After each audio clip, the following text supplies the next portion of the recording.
I'm super nervous right now, but well, hi, my name is Juana, La Casa Redonda, and I are so happy to have you all here. This is the first meetup we are going to have, one of so many that are coming. This time we have Redonda, Marisa, talking about what she knows. She knows best. And yes, welcome. This is the working space. We would like to invite you to visit us and to know what we do.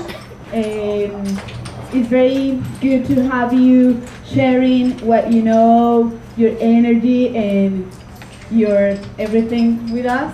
And we have a group friend here visiting us in the house, Hacker Paradise. We are so happy to have you because that helps us to create more things, more activities, to connect more people.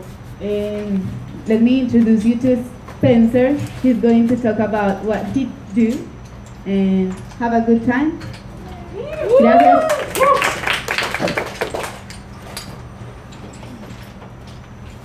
Hide this over here. Hi everybody, my name is Spencer. I'm one of the facilitators that is here running Hacker Paradise. We're a group of traveling remote workers. Lots of people are engineers or designers or other type of creative individuals that are with us. And we have been here at La Casa Redonda for 3 weeks. We're going to be here for about 3 more weeks before we head off to our next location. If you're here with Hacker Paradise, can you raise your hand? Woo! So if anyone has any questions about our group or wants to talk to anybody about their experience, you can go talk to anyone who just raised their hand or come find me afterwards. We're happy to talk to people about our experience and the kind of stuff that we do and the places that we're going in 2018. We also have one of our members who's presenting today, Pratik. Woo! Is presenting later. I don't know if it's I'm not in charge of that. I don't know when you start. You go right after me? Sure. Yeah. Oh, perfect. Pratik is one of ours. Is going to start by talking about crypto a little bit. So let's give him a round of applause.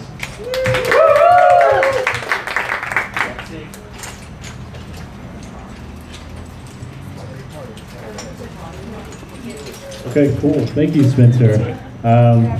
Real quick before I start, can you guys all give me a thumbs up if you can hear me well? If you can't hear me, just put a thumbs down. If you don't really care, just put your thumb in the middle. Okay, so what we just did is, I'm going to call it the TAP protocol. It's the Thumb Assessment Protocol. And I'm going to be doing this at certain stages throughout this presentation, and it's going to give me an idea of pretty much where you guys are with me if you're following me, and it'll help me kind of dive into some more technical details and some more information if I need to. And with that, while we're loading this up, let me tell you a little bit about myself. I'm a software engineer, and I quit my job about 4 months ago, mainly to get into the space, this entire cryptocurrency, Bitcoin, and try to figure out what's going on here. I got into this space about a year ago, sometime last January, early February. Got into it from the investment standpoint, and because you can make a lot of money, people start talking about that. And as soon as I got in, it didn't take too long for me to dive into the technical details and find it extremely fascinating. Completely unrelated, I like to watch Mr. Robot as a TV series. If you guys know what that is, you know that is actually related, and I was kidding. And there's this philosophy in crypto about how we can create these systems where we don't need to trust any central entity, and we can trust the code that we write, and it will be a very huge and secure, reliable system that sets up these financial institutions for us. And that's why we have this statement right here, in code we trust, and I'm going to dive into a little bit about the philosophy there, a little bit about the technical details, a little bit about blockchain in general. Since I only have 15 minutes, probably less by now, I can't get into too many details about what makes this tech exciting, but hopefully it gives you guys a general idea. So let's do a quick tap check. If you agree with me, put your thumbs up. If you don't agree with me, put your thumbs down. Otherwise, put it in the middle. I understand everything about crypto, and I can give this presentation or whatever, right? Or, you know, I'm not a beginner. I've been doing this for a while, so let's check. Okay, cool. It's a pretty moderate mix. So hopefully you guys will gain something from this. This is what we're going to talk about. What is it, and why should I care? And a little bit about the future implications of crypto. Before I get into that kind of stuff, I do want to talk about a pet peeve of mine, and it's the term blockchain. It irritates me quite a bit when people throw around the word blockchain to describe everything that's in this space. And I think it's a misnomer because blockchain is possibly the most uninteresting part about cryptocurrencies. In fact, it's not even the most innovative piece about cryptocurrencies. The concept of a blockchain has been around since 1976. And if for you tech geeks out there, the concept is called CBC, which stands for cipher blockchaining. So go ahead and Google that if you want to. What is interesting about blockchain are the consensus protocols. What is interesting about Bitcoin are the consensus protocols, and that is why Bitcoin exists today, and that is why we have a viable decentralized currency. In the past, you know, people have been trying to create these decentralized currencies, but they didn't work up until Bitcoin. I won't be going into too much detail about these consensus protocols, but I will touch on what blockchain is and how that works. And maybe in a future talk, we can talk about these consensus protocols if there are enough people interested. I think DLT is a better term to be using for this, which just stands for Distributed Ledger Technologies. And hopefully that'll catch better than blockchain as a buzzword. Some marketing genius just fucking found this word, and yeah, it's selling. So anyway, before we jump into what DLTs actually are, let's talk a little bit about what digital currencies are and our interaction with digital currencies so far. Most of you will probably have experience using a credit card or a debit card or a bank account or Venmo or PayPal, all these banking services that we know. What these things have in common is that they are controlled by a central authority. And what's wrong with the system is that a central authority is a single point of failure. In system design, you don't want to create a system that has just one controlling authority that can be either hacked or be taken over by the people who control that system.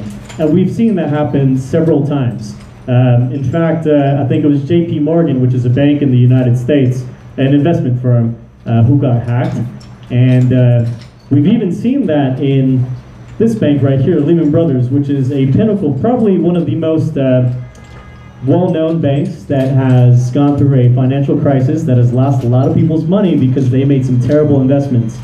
It was so bad that people were jumping off of buildings, killing themselves, and maybe even buying guns to shoot their entire family. It is some serious shit.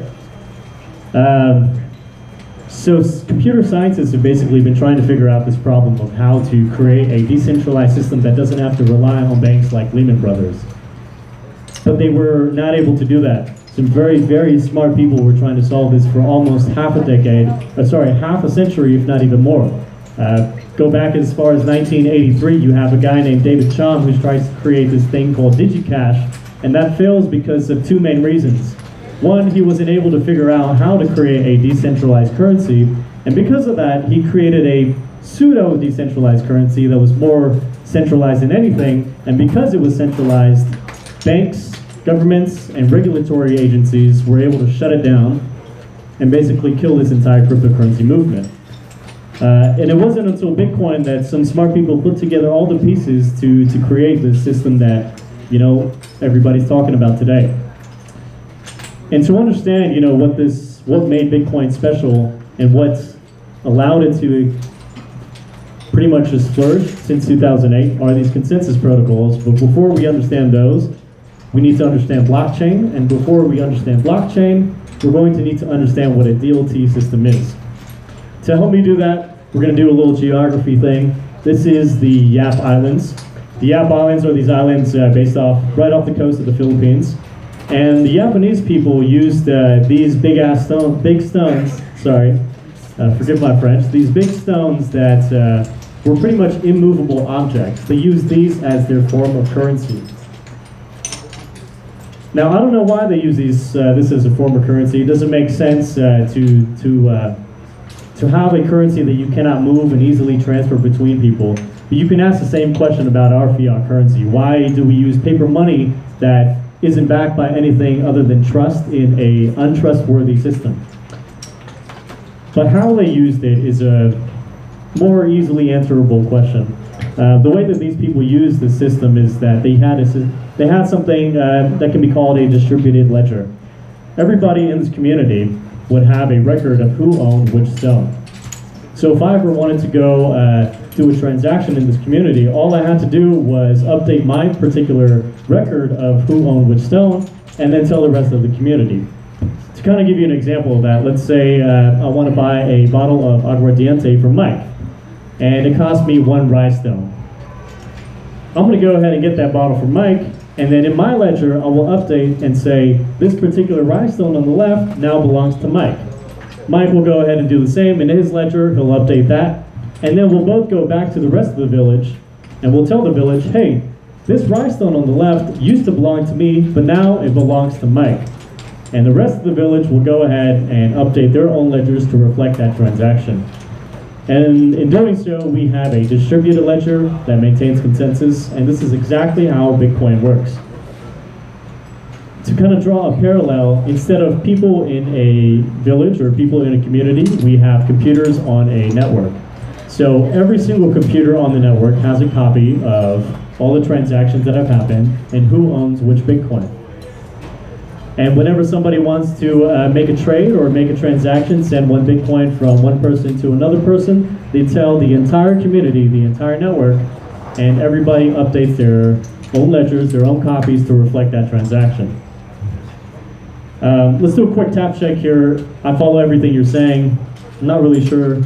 I don't care. Keep going on. All right, fantastic. Great, so the way that we do this, the ledger that we use is called a blockchain. And to understand this blockchain, we're going to break it down into some components. The single most component that is important is a single block, which can be thought about as a page in a book. And the book is just the ledger of all, the history of all the transactions. So in this page, what we have is a list of transactions that have occurred at any given time. And what we do is we keep track of that, and we keep track of the data from the previous block. And that's going to be represented by a block ID. I'm going to dive into a little bit of the technical details here, and hopefully, hopefully I don't lose everybody. Give me a quick tap check about how much you guys know about cryptographic functions. I understand what a hash function is. Thumbs up. I kind of understand it. I don't get it at all. I don't know what you're talking about. Okay? Cool. So I'm going to talk a little bit about those. So in a hash function is basically a function that does some fancy math on a bunch of data, and it spits out a very unique fingerprint. So right there, block 1 ID A23F234, whatever that is, right? That's going to represent a very specific fingerprint that contains all the information within block 1. If you guys are familiar with encryption or compression, this is pretty much how we do that kind of stuff. So A23F234 is very specific to the data that's inside of block 1, and we use that number and put it inside of block 2. Now block 2, we do the same thing. We compress all the data inside of block 2. We say, here's all the transactions that happen in block 2, which are transactions 11 through 20, and here's the ID from block 1. Now let's compress that and create a new unique fingerprint. And in doing so, what we've done is this fingerprint for block 2 is tied in a very unbreakable way to the unique fingerprint from block 1. And we keep on doing this. So this block 5 ID is dependent on what the information is in block 1.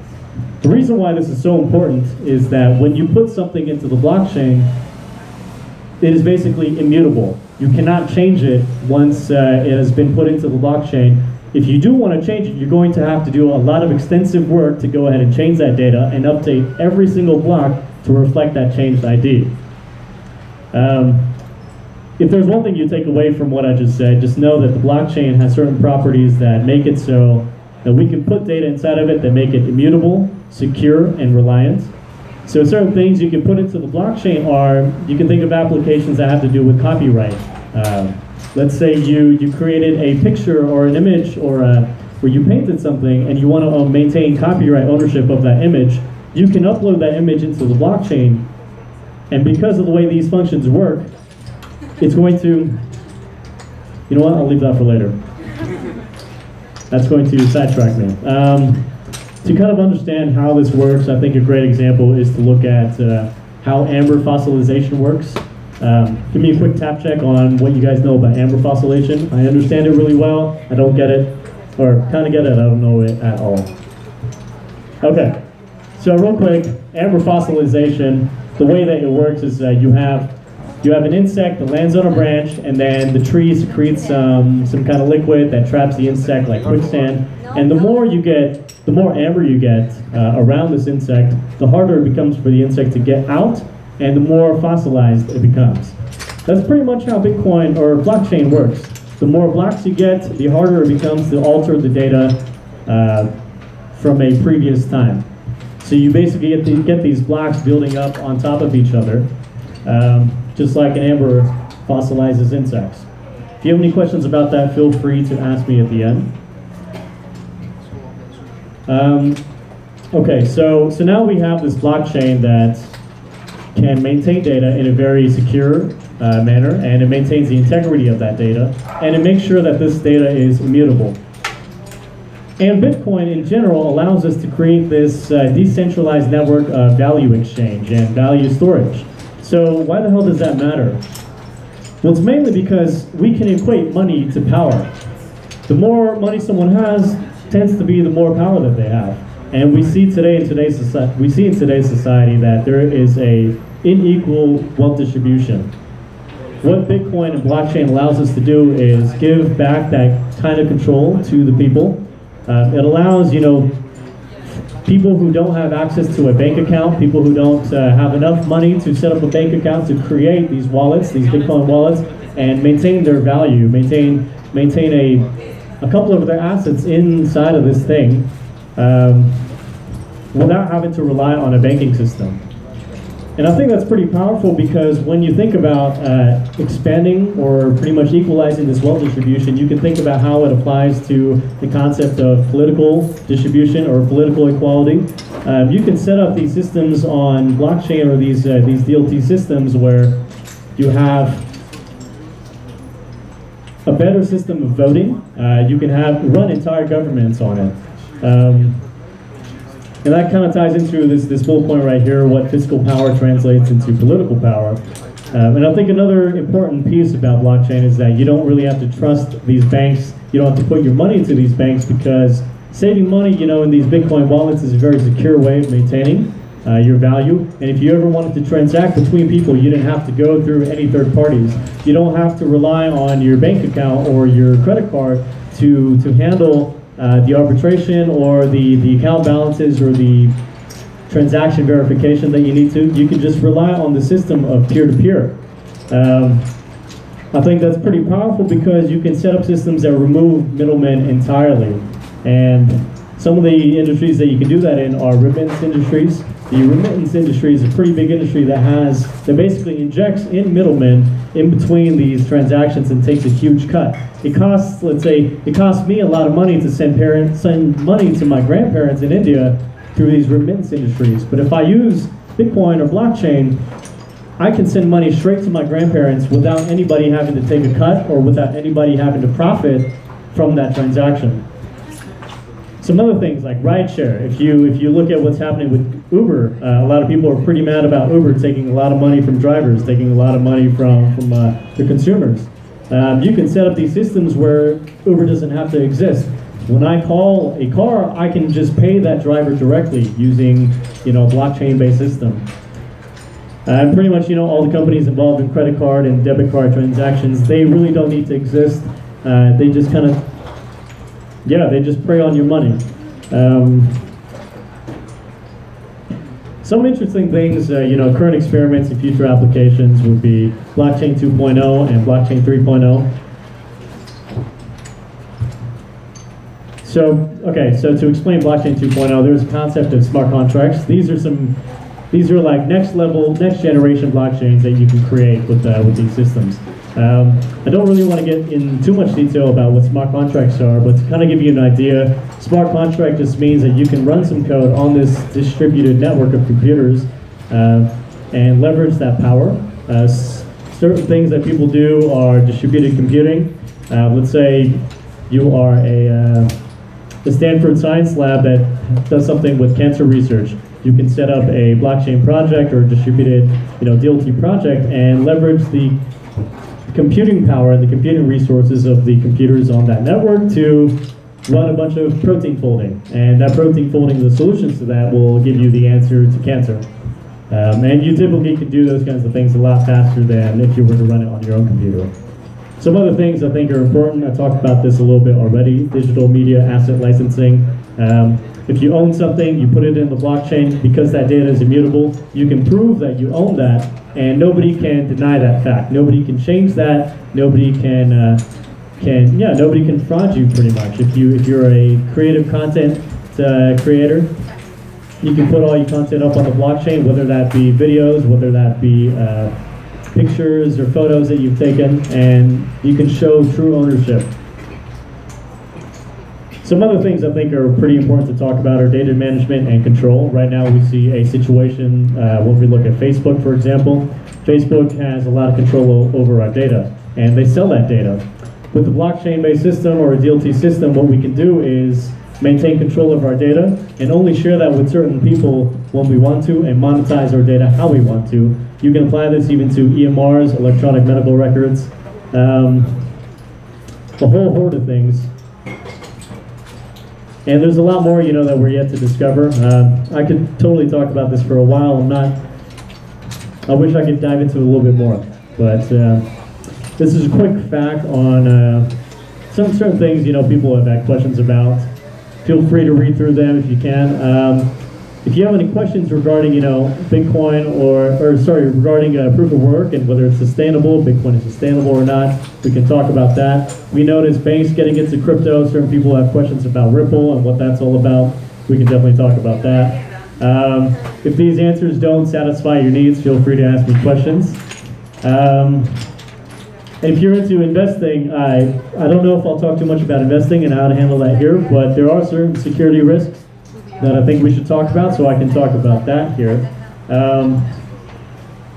Last but not least, what I do want to say is I think this is a pretty exciting space. 15 minutes is not at all enough to talk about this, so I'm kind of flabbergasted, I guess. I'm all over the place because there are certain points in this that I want to dive deeper and make educate the entire community. What we do need in the space are a lot more developers. We're seeing a huge influx of community projects, a huge influx of applications, and not enough developers in the space. So if you are a developer, I completely encourage you to start looking into learning some Solidity, learning how to program some Bitcoin, learning about consensus protocols, and just dive into it. These are all open source systems. You can start adding to the code base. You don't need to have a job at any of these companies. In fact, these are not really companies that will hire you. They're decentralized systems. And I think that's really what we're going to see a need for. They're just like, the medical industry seeing a need for doctors. I think we're seeing a need for Bitcoin and smart contract programmers in this space. So not just developers, I hope the marketers and whoever else is in the audience, I hope you guys start thinking about projects you can create using this and just dive into it and start using the coins as some form of currency or a store of value. If you have any questions or you want to tweet at me, just send me a DM or tweet at me here. I'd be more than happy to talk about anything that you'd like to. Thank you.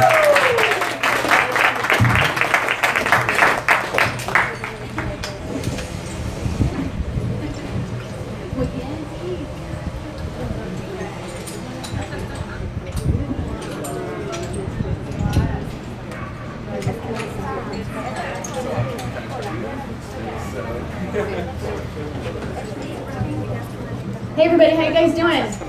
Can you hear me in the back? Woo! So exciting. Cryptocurrency. It's not sexy, but it's exciting. That was a great presentation by Pratik along the lines of the technical aspects. What I want to talk about is a little bit more contextual.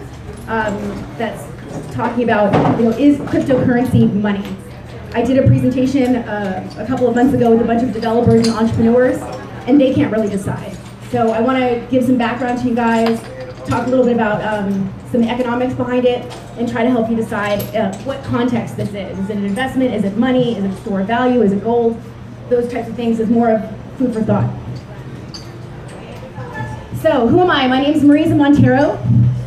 There are a lot of new quote-unquote crypto experts out there, and my personal belief is that there aren't any crypto experts out there. Even the people that are the blockchain developers, they are not exactly cryptocurrency experts. They're experts in the code, software developers, but cryptocurrency as an idea is not something that people really know anything about. So claiming to be a cryptocurrency expert always makes me pretty skeptical. Who am I and why am I in this field? I've been investing in cryptocurrency for a while and following the blockchain for several years, as my background is in finance for the last 20 years. And having the concept that Pratik talked about where we remove intermediaries is really exciting for me. So I was talking about it for the last couple of years at different conferences, and people weren't really interested, actually. They kept telling me it was fake money, why are you investing in that stuff, blah, blah, blah. And then about the summertime last year, a lot of people started coming to me, especially entrepreneurs and digital nomads, asking me how to buy Bitcoin. They're watching the price go up. So I decided to get into the education space and help more and more people figure out what this is, if it's a good investment, if it's right for them. So as I said before that, my background is in finance. I have an MBA. I left corporate America in 2011 and have since been a traveling entrepreneur like most of you guys in the audience. So what is cryptocurrency? I essentially break it down into two things. It's a digital currency and it's a technology. So Pratik talked about that technology piece, but digital currency is something that we're very, very familiar with already. What's the so what about that? Pratik did a great job talking about the blockchain technology and tying together that this blockchain technology takes out our need for intermediaries and why that's important. So the trouble with intermediaries is intermediaries being governments, banks, even like Facebook is an intermediary. If you log in with Facebook, you're using that as an intermediary. They can be very expensive, driven by greed and politics. They can get hacked, subject to fraud. They are very much slowed by bureaucracy. There's a lot of lack of privacy. They exclude billions of people. We've all heard of the unbanked. Billions of people around the world are able to use online currency and banks. And more importantly, it contributes to our growing social inequality. So a bigger picture of this blockchain and cryptocurrency is taking these intermediaries out of a lot of different functions, not just currency, but some others that Pratik mentioned, and try to make things a little bit more socially equal. So is this money? And I get this question all the time, and my short answer is yes, it's money. When we think about money, what exactly is it? It's primarily a medium of exchange. So if you want to take a taxi from here to the airport, and let's say, for example, you're a hairdresser. You may barter and cut the taxi driver's hair, but a taxi driver needs to give more rides to other people and only needs one haircut every so often. So we have a place that we can store value and use that as a medium of exchange to exchange and trade what we have for what we want. Note that it's not a prerequisite for money to have it be government issued.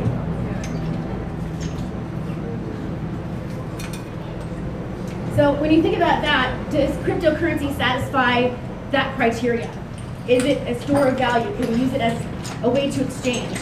I paid my rent this month with Bitcoin, just to see if I could.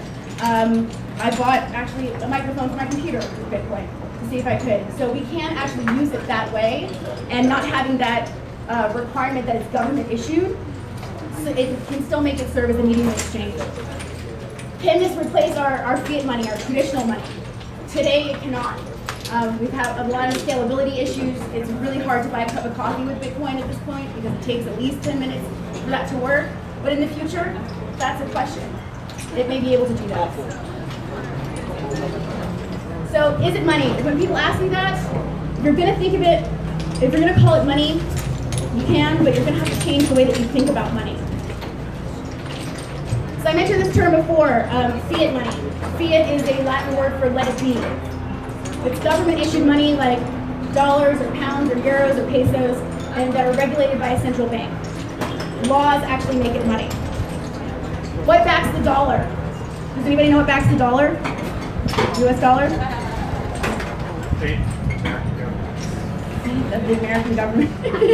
Faith of the American government. Anything else? I don't think anything does anymore. Oh yeah, it says by the full faith. It says that on a piece of paper. But you know, that's also a concept and an idea. And I get this argument a lot when people ask me, why do I want to buy cryptocurrency? It's not backed by anything. Well, neither is anything in your wallet. So what gives it value? This is a very boring slide about supply and demand.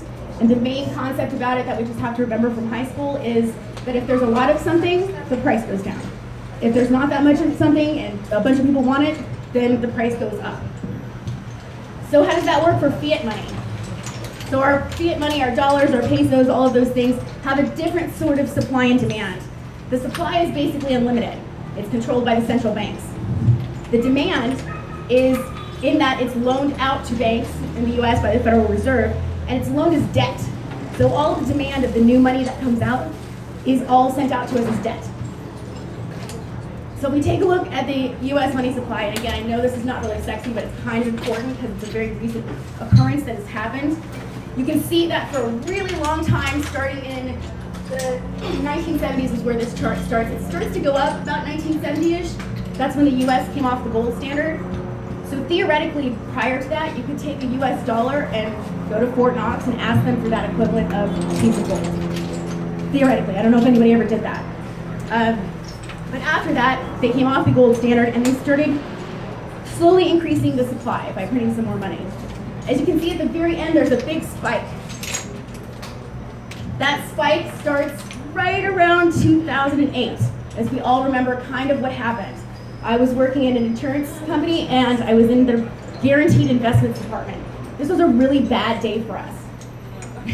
Absolutely, absolutely. And coincidentally, also the Bitcoin white paper came out about 2 weeks after the Lehman Brothers crash, very coincidentally. So what happened here? You guys can't see in the back, but you see it going up a lot. The US money supply prior to 2008 was about 900 billion, and now it's about 4 trillion. So the US has quadrupled the money supply in a very cute euphemism they call quantitative easing, which actually just means printing more money. So this has happened over the last year, but none of us have really seemed to feel it with this kind of supply and demand. The US dollars remain completely strong, no matter what. We're throwing out, another $4 for every dollar that's out there, and nothing's really happened. This is a quick chart about the inflation. There's a little dip there because right around 2012, they just started to accelerate that quantitative easing, and they saw that it had an effect on the value of the dollar, so they quickly adjusted. But the dollar really hasn't changed. It's been a strong currency, and it's been the base currency for our entire globe. So why hasn't this fiat currency gone down with this quadrupling of the supply? We should see hyperdeflation, meaning instead of being able to buy 10 potatoes with $1, you can only buy half a potato with $1. That's not happening. With such an increase of the supply, we should see that devaluing. Why not? My theory is it's the network effect of the dollar. Because people think, oh, well, it's the Americans, there are a lot of Americans, and they control the economic policy of the world and all this. Not exactly. It's not just the Americans that have dollars. The entire world does. 64% of reserve banks for the entire globe are holding dollars. So to actually see the dollar fail, there's not too many people interested in that, no matter what the math says. So switching gears after that context of what's really backing our traditional money, our fiat money, what's going on with this cryptocurrency, and as far as supply and demand and this pricing, it's kind of crazy. Maybe why a lot of you are here, because it's gone up so quickly in the last 4, 5, 6 months. What's going on? So we'll talk about Bitcoin, since that is the actual coin that has the most value at this point. There is about, I don't know, 250 billion? Yep. 230 billion, and, ask me again in 10 minutes, it might be different. Somewhere around there. So the supply of Bitcoin is limited to 23 million Bitcoins. with this decentralized consensus authority. So it will only ever be that. Currently, there are about 17 million Bitcoins, maybe less, because the estimate is about 4 million have been lost because people didn't secure their private keys or computers crashed. So thinking of that, like, how many people actually own Bitcoin? Does anybody here own any Bitcoin? A couple of people. So we've got 17 million Bitcoins. You can have a fraction of a Bitcoin because it goes out 8 decimal places, so you can have $10 worth of Bitcoin. How many people is that in this world? Is it like 10,000? We really have no idea of knowing. So why did the price really jump in the last 6 months? From about 5,000 to, it was at one point almost 20,000. Is it too expensive? People tell me all the time, I can't afford Bitcoin. I don't have $13,000. It's not like an investment that you really know of. How do we come up with that price? I used to spend a lot of time in a cubicle coming up with prices for different types of investments. So if you think a traditional investment like a share of stock, Amazon stock is about $1,200 right now. Can you get half of it? Or like $10 worth of Amazon stock? Not really. I mean, you can get it through a mutual fund, but you actually buy a whole stock. You don't split that up. The same thing with real estate.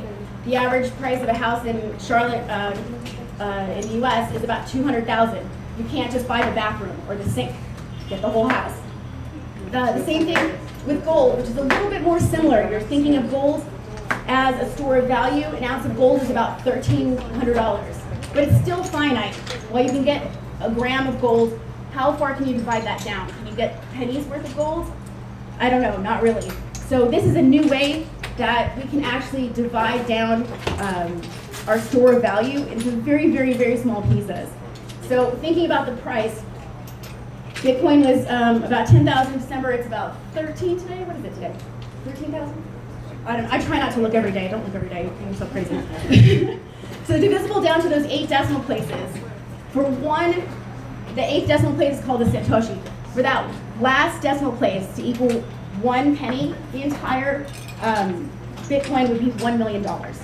So we have the capacity to actually have it be worth more conceptually and how we culturally think of money because it's divisible down to so many decimal places. So do all cryptos have value? Remember what I said about the network effect. Why does cryptocurrency have value right now? Does anybody have a theory why any of this has value? Cypherpunks. Cypherpunks. What do you think? It can be during around time, like the same as gold or silver, that people desire to exchange gold and silver because it was something that it was going to last through time and it was going to be always the same ounce of gold and silver. Bitcoin is always going to be a Bitcoin is always going to be a Bitcoin. It's not a physical asset, but it can be an asset that is. That's a really good point. Yeah, he made a very good analogy to gold. Again, which I made in the previous slide. Gold is a store of value. Why did gold ever have value? Why did people travel and run across the US to California and almost die because of gold? Because people believed that it had value. And that's essentially all that it is. It has value because people believe it has value. I believe Bitcoin has value. I believe Ethereum has value. I don't believe CryptoKitty has value so much. So it's down to that, exactly. I'll say it again. It has value because enough people believe it and use it. I can use it for rent, I use it at restaurants, it's used as a good currency, and it's been really nice to me over the last year as a store of value. So for the moment, that's what people are using. It's a store of value, and we believe that. But do we believe actually in cryptocurrency? Is it a thing? Jamie Dimon said it wasn't a thing. Jamie Dimon of JP Morgan said it wasn't a thing, and it dropped 25%. What other tweet might come out when we decide, oh, it's not a thing because some central authority said that? No. Who decides whether it's cryptocurrency or not? It's everybody here. We get to decide as a society, is this something we want to believe in and store value? Do we actually want to exchange peer-to-peer and not have to go through a bank or a government? That's something that we decide. Some people feel more safe with their governments. Some people don't want anything to do with that. But do enough people believe that? So the last piece before I let you go, somebody asked me to talk a little bit about the different types of cryptocurrency. Pratik touched on it as well. Not all cryptocurrencies are created equal. I bucket them into 3 different categories. The first one is single currency blockchains. So your Bitcoin, your Monero, your Dash, all of those types of currency, types of blockchains that were created for peer-to-peer exchange of value. That's what their main purpose. Pratik also mentioned smart contract blockchains. So this is your Ethereum, Eternity is another one, IOTA is another one. And these are blockchains that do more than just exchange value. That's actually the Ether that's in Ethereum, that's not the main purpose of the Ethereum blockchain. It is the smart contracts, and the main purpose is what Pratik mentioned, these decentralized apps that connect us peer-to-peer so that we don't need Uber to take a taxi. So there are lots of those. The third category is what's called ICOs, or initial coin offerings. I like to call these not coins, I like to call them tokens. But again, this is so new, the terminology is all over the place and nobody knows what to call what. But I do know it's not an IPO, for sure. My background tells me that, and it's not regulated by any kind of law, so when people try to say that it's like an IPO, it is nothing like an IPO. You do not get equity, they're not shares of a company, you have no rights to profits.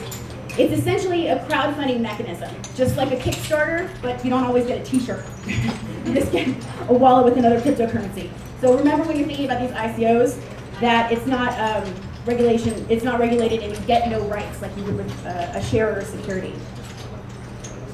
One more thing about ICOs, as a practice, what I do is just education. I don't give investment advice. So consider this a tip. If you're new to cryptocurrency, the ICOs is not the place you want to start with those until you better understand what the ecosystem of cryptocurrency is about and what you're actually getting. There are several different types of ICOs. They really try not to be securities because they don't want to be subject to regulation, but they will still call you an investor. So it's a little bit strange. Some of them are utility tokens that you can actually redeem for something. Most of them are not. Most of them are really cool, sexy projects that have like a nice white paper and a fancy video. That's about it. So really, if you're new, before you dive in, try to stay to the top 10 or top 20 coins that exist. And the last thing is this a thing. One of my favorite Bitcoin guys is Andreas Antonopoulos, and he said saying Bitcoin is a digital currency is like saying the internet is a fancy telephone. So we're just scratching the surface of what this is. People seem to be really excited about it, and I'm so excited to see this whole patio full of people. But why are you here? Because you probably heard somebody made a lot of money. It's going to do a lot more than that. So people like James Altucher are talking about cryptocurrency being like the next wave of billionaires. It's not just about the money.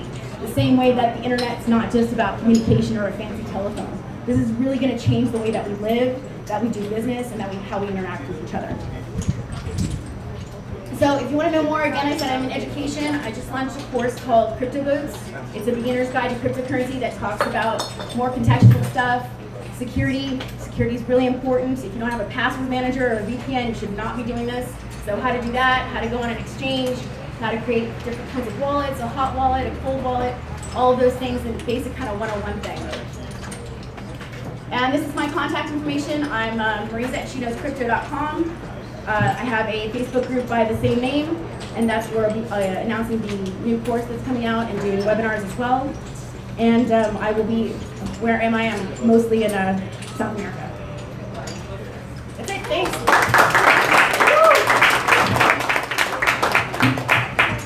Now let's open the space to have like 2 or 3 questions.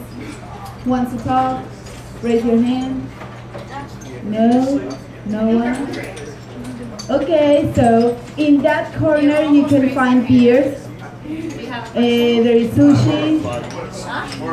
¿Alguno de los chicos de su chicharrón quiere venir a contar qué hacen en English? Juan Felipe. Venga, venga. Sí, venga.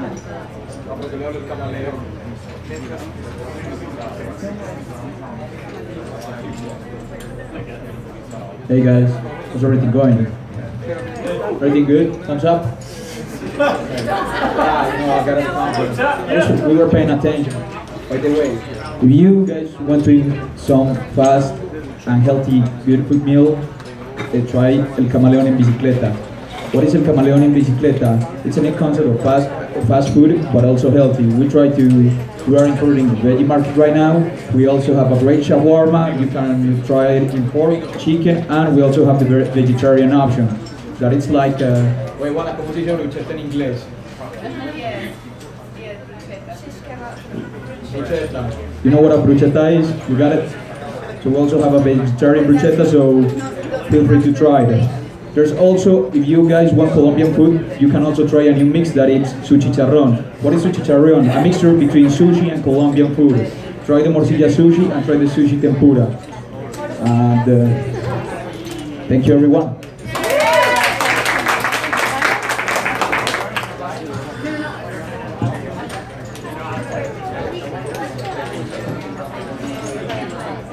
So, nothing else. Let's networking, beers in the corner, sushi charron, sandwiches, and